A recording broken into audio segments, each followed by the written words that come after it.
একদিন গার্লফ্রেন্ডে বলছিলাম জান তোমার না অনেক দিন ধরে একটা কথা বলবো বলবো বলে ভাবতেছিলাম। বলছে হ্যাঁ বলো না। মানে হয়েছে কি জান, মানে খুব সিরিয়াস ম্যাটার। বলছে হ্যাঁ বলো।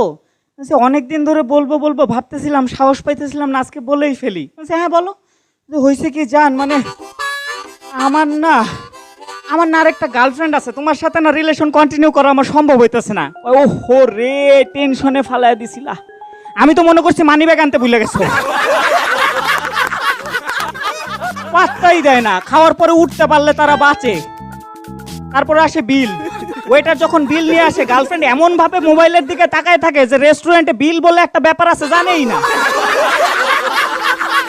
ওটা সবসময় ছেলেদেরই দিতে হবে। ফ্রেন্ড সার্কেল নিয়ে গেলে রেস্টুরেন্টে বিল দেওয়া নিয়ে কারাকারি পড়ে যায়। আরে দোস্ত আমি দেই, আরে না না আমি দেই, তুই পরের বার ট্রিট দিস।